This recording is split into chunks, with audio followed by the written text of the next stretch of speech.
بسم اللہ الرحمن الرحیم۔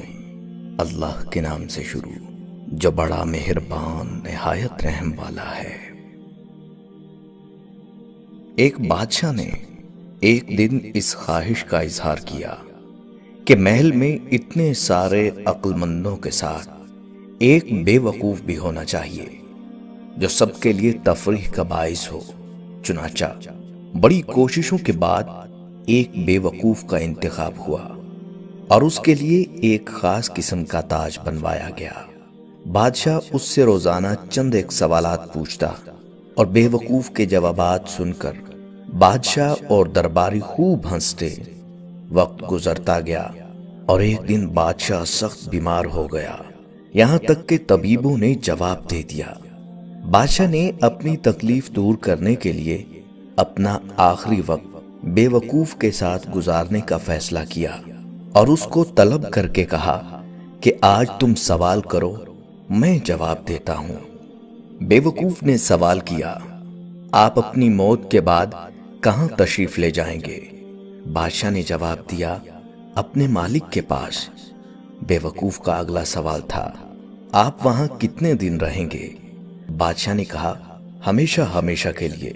بے وقوف نے پوچھا، پھر تو آپ نے وہاں اپنے آرام اور قیام کے لیے بہترین انتظام کیا ہوگا۔ بادشاہ اس سوال پر حیران ہو گیا اور جواب دیا، نہیں، میں نے تو کوئی انتظام نہیں کیا۔ بے وقوف نے اپنے سر سے بے وقوفی کے تاج کو اتار کر بادشاہ کے سر پر رکھتے ہوئے کہا، گستاخی معاف، میرے سے زیادہ آپ اس تاج کے حقدار ہیں۔ جہاں رہنا نہیں تھا وہاں اتنی بڑی سلطنت، اور جہاں ہمیشہ کے لیے رہنا ہوگا وہاں کے لیے کچھ بھی نہیں۔ اپنے اپنے دائرے میں دیکھ لو، حسب طاقت ہر کوئی فرعون ہے۔ انسان سخت مزاج کب بنتا ہے؟ جب بہت سارے لوگ اس کی نرمی کا غلط فائدہ اٹھا چکے ہوتے ہیں۔ کسی کے راز تلاش نہ کرو، اگر نظر آ جائے تو فاش نہ کرو۔ لوگوں کو بے وقوف بنانا بہت آسان ہے، لیکن قائل کرنا کہ انہیں بے وقوف بنایا جا رہا ہے بہت مشکل ہے۔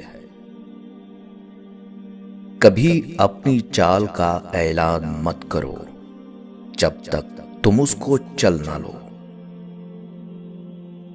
عورت وہ بند کلی ہے جو اپنے مرد کی ذرا سی چاہت اور توجہ پا کر کھلے گلاب کی مانند مہکنے لگتی ہے۔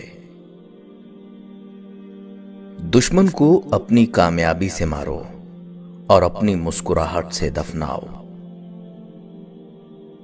میں آہستہ چلتا ہوں مگر میں کبھی پیچھے کی جانب نہیں جاتا۔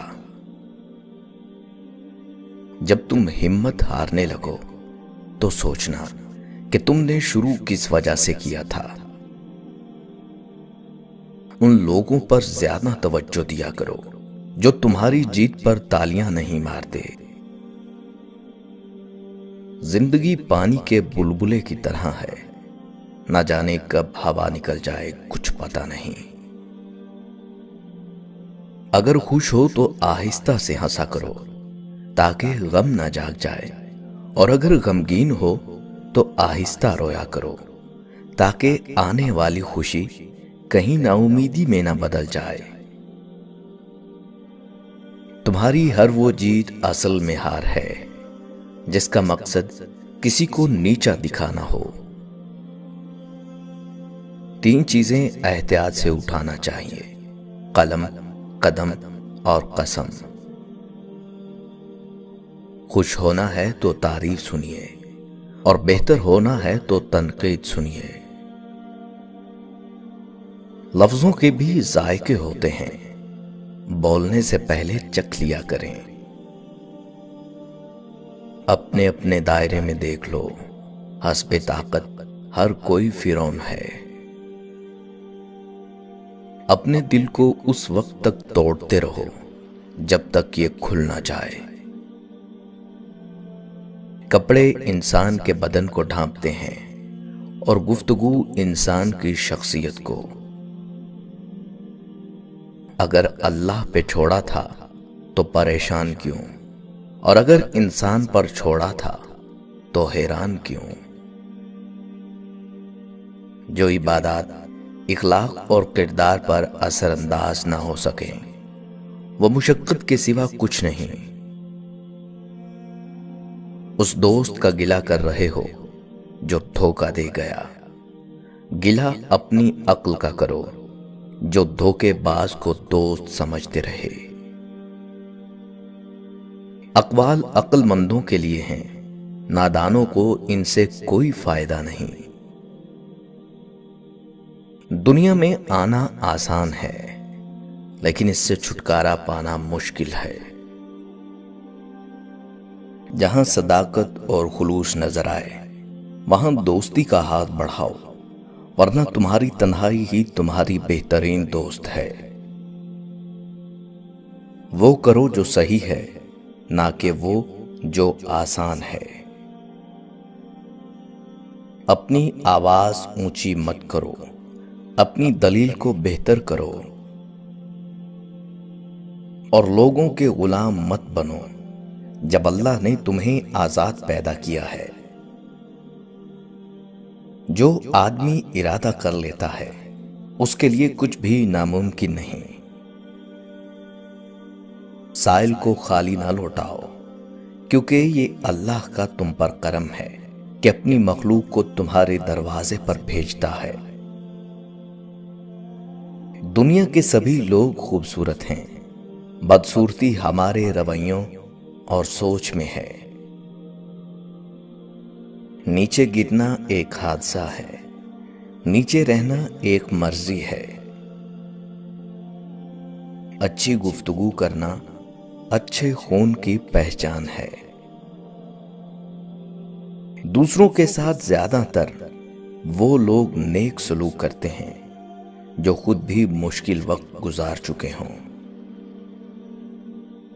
ماں باپ کے ساتھ تمہارا سلوک ایسی کہانی ہے جو لکھتے تو تم ہو لیکن تمہاری اولاد تمہیں پڑھ کر سناتی ہے۔ جو عبادات اخلاق اور کردار پر اثر انداز نہ ہو سکیں وہ مشقت کے سوا کچھ نہیں۔ جو مانگوں دے دیا کرے زندگی، کبھی تو میرے باپ جیسی بن کر دکھا۔ دلاسا دیتے ہوئے لوگ کیا سمجھ پاتے، ہم ایک شخص نہیں کائنات ہارے تھے۔ جب انسان پر اچھا وقت آتا ہے تو وہ بھولنے والی چیزوں میں سب سے پہلے اپنی اوقات بھولتا ہے۔ کچھ لوگوں کو عزت راس نہیں آتی، جب تک ان کے جیسے نہ بن جاؤ ان کو سمجھ نہیں آتی۔ اور محبت کو الفاظ میں نہیں لہجوں میں تلاش کرو۔ الفاظ تو منافقین کے بھی بہت میٹھے ہوتے ہیں۔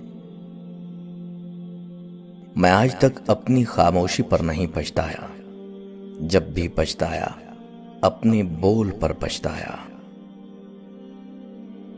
کسی زمانے میں روزانہ رات کو باقاعدگی سے ابو کی ٹانگیں دباتا اور سر کی مالش کرتا تھا۔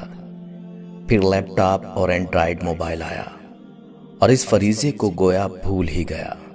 پچھلے دنوں ابا جی ایک لمبے سفر سے لوٹے تو تھکن کی وجہ سے چال میں کچھ لنگڑاہٹ سی محسوس ہوئی۔ نہ جانے کیوں دل میں خیال آیا اور ابا کی ٹانگیں دبانے بیٹھ گیا۔ ابا نے بس ایک سوال پوچھا، بیٹا موبائل تو ٹھیک ہے نا؟ یہ چند لفظوں کا ایک سوال نہیں، ہزاروں لفظوں پہ بھاری ایک نوحہ ہے۔ کچھ لوگ بڑے حساس ہوتے ہیں، انہیں سب نظر آتا ہے لیکن وہ کچھ کہتے نہیں۔ سوشل میڈیا میں غرق بچوں، اپنے والدین کو وقت دو، ان کے چہرے پڑھو، ان کے کہنے کا انتظار نہ کرو۔